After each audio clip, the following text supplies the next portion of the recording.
this video, we'll show you two amazing places that should be on the top of your to-do list in the Kyushu region of Japan. First up, we'll visit Mount Aso and its active volcano, and then we'll go to the fun and beautiful city of Kumamoto, known for its historic castle and, even more importantly, its mascot, the amazing Kumamon. Don't forget that you can use the chapters to skip ahead to any of the parts that you want to see, because you're watching Yes and Explore, where we travel smarter, not harder. Turn left. We're leaving Kagoshima behind us and we're heading to yet another banger of a city, Kumamoto. Road trip! Road trip. We are on our way to Kumamoto, but not before making a little detour because we're gonna go to Mount Aso first. And Mount Aso is an active volcano. We've already seen one on this trip, which was Sakurajima, but now we're on our way to Mount Aso. Unfortunately, we can't get too close because of recent activity. They've closed off the area, but we're gonna get there as close as possible, but not before having a little bite to eat first. And we're gonna go to a German restaurant because, well, when in Japan, right? From Kagoshima, it's about a 3.5-hour drive to get to Mount Aso, but we're in luck. The road to get there is absolutely gorgeous, and Kyushu is proving once again to be a great island for a Japan road trip.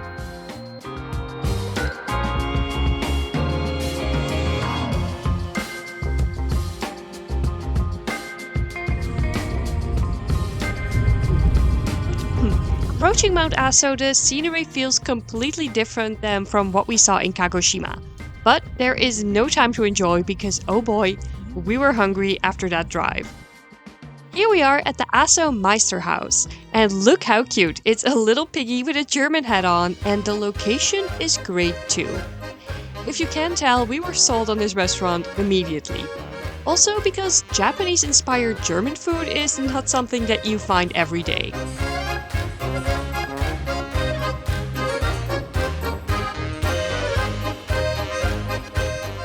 The restaurant itself looked super cute, and they even sold the meat separately, and they also have an option to ship them to you, but most likely only within Japan.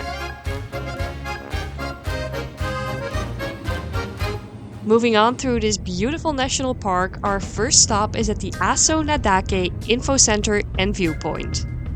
We were here during the weekend, so this particular stop was very popular.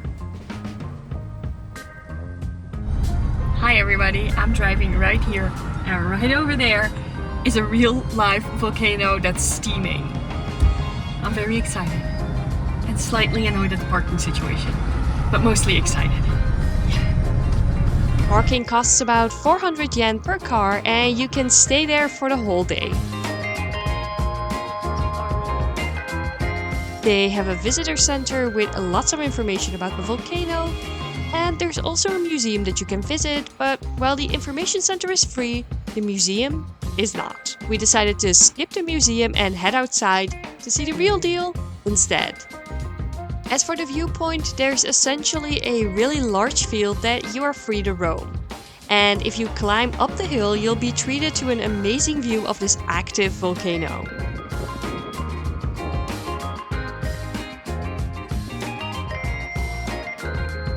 There were many people there, but it still felt very peaceful and quiet, so overall, even though it was busy, it was a great day to visit and very relaxing. Down the hill you can also do some horse riding, which seemed to be a popular activity. And one final highlight for Mount Aso is to drive the panoramic road before heading to Kumamoto. And dear viewer, we were not disappointed.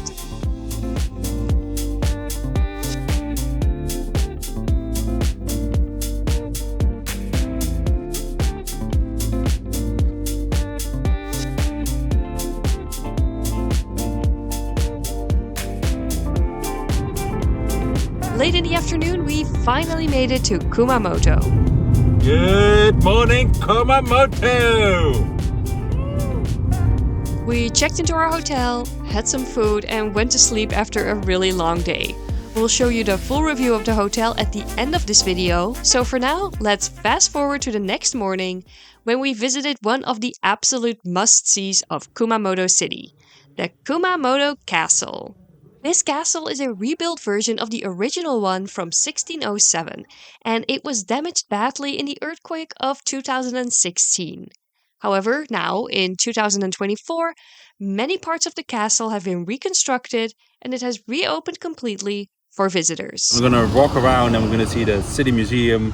We're gonna walk into that small street where you have all kinds of shops and waku waku, or whatever you call it, I don't know. You can see it up here. We started our visit at the Sakura no Baba Jose, a rebuilt version of a 17th century castle town. Here you'll find several shops and the Waka Wakazu Museum about the castle's history. Admission for the castle costs 800 yen, but we opted for the combo ticket, which includes the museum, for only 50 yen extra.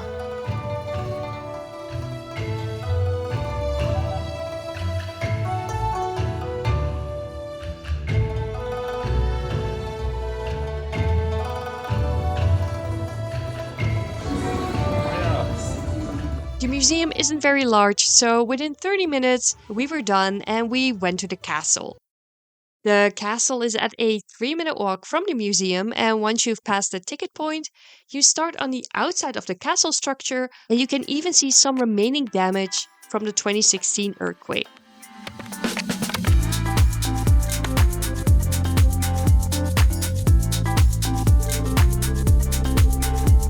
Once you've made it to the castle court, you can also go inside and admire the view from the highest floor. Do keep in mind that most of the information inside is in Japanese only, but it's still pretty cool to go inside and have a look.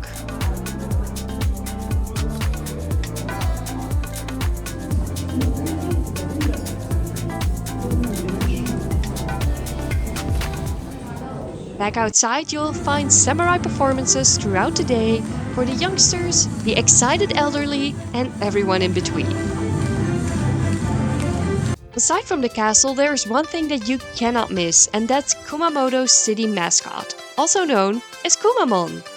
You'll find this friendly and welcoming bear everywhere throughout the prefecture, and he comes in many shapes and forms.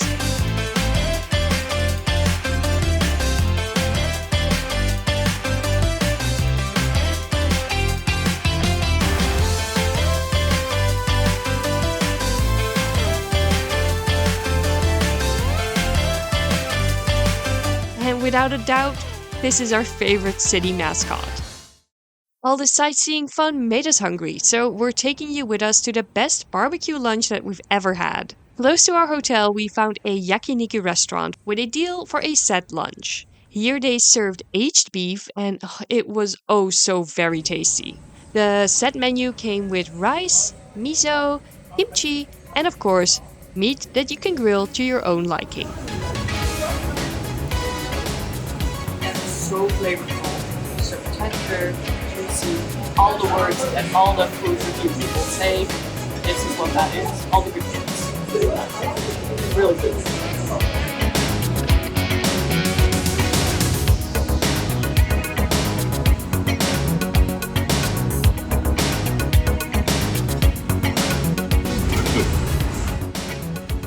For this amazing barbecue fiesta, we paid 2,800 yen per person, and it was worth every cent. And considering the quality, really good value for money. Now, as promised, let's check out the hotel where we stayed for 3 nights. Here we are at the Sotetsu Grand Freza, a hotel located in the center of Kumamoto and close to the covered shopping street with many shops and restaurants. You enter the hotel through an impressive door, and from there on you step into the lobby. Check-in went smoothly at one of the self-check-in machines, and next to the reception desk, there's an amenity bar where you can grab some essentials for your room.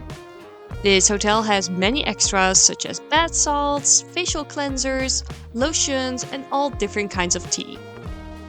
We booked a stay for 3 nights in a deluxe twin room, and for this we paid 10,300 yen per night, excluding breakfast. as always, were created by the lovely Lawrence, and what we'll do is we'll go straight ahead and go right into the bathroom. Now, this is one of those modular bathrooms again, but as you can see, it's actually quite big in comparison to many other hotel bathrooms in Japan. We've got a bathtub with all the shampoos included. You'll find a sink and, of course, a Japanese style toilet because we are in Japan after all. And there's also a hairdryer included. So overall, it's actually a pretty big bathroom. So let's go outside. And what we'll see here is a full-length mirror and some spots to hang your clothes. There's no closet, so keep that in mind. Hey, who do we have there? It's Lawrence staring outside the window, hoping to find more likers and subscribers in Kumamoto, Japan. Let's hope he finds them. All right, let's move over to the beds. We booked a twin room and we got 2 really large twin beds. They seem to be quite soft, not too hard. We've had that before. They look really comfortable. Right over here, we've got a little station with a tea kettle. You'll find cups and of course a fridge and even a little freezer compartment. So that's nice because we'll be buying ice cream. We really like that here. And right over here, there's another table so you can sit and enjoy whatever food you bought, wherever. All right. Got the aircon unit making a full turn. Sorry, dear viewers. There's a large TV in the room as well, which you can see right over here. Our stuff.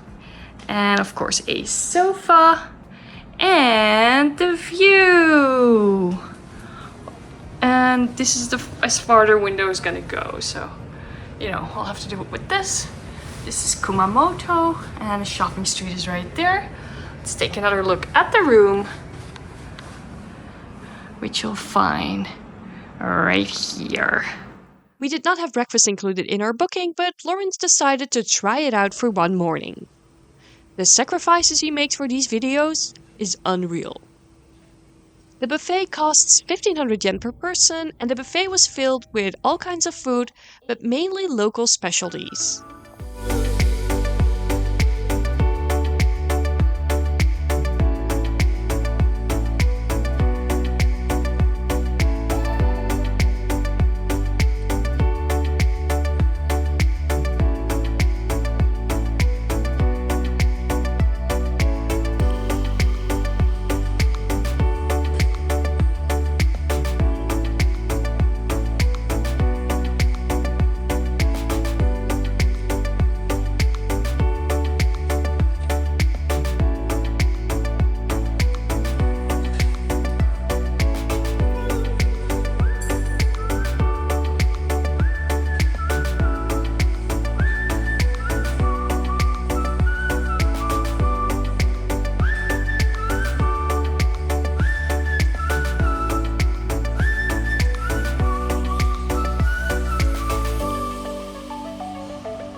As for the rest of the hotel, they don't offer an onsen, but they do have multiple washing and vending machines available. And overall, we feel that this hotel is a really good value for money, especially considering the location, which is great for exploring the city of Kumamoto. We absolutely loved Kumamoto and Mount Aso, and we would recommend everyone to visit this area. We hope you enjoyed our video, and if you want to see more Japan travel videos, be sure to check out our Kyushu road trip series. In this series, we drive around the 3rd largest island of Japan, and we show you all the amazing sights we saw, and so much more. So if you don't want to miss out on all of that, be sure to subscribe to us at Yes and Explore. Thank you so much for watching. Bye!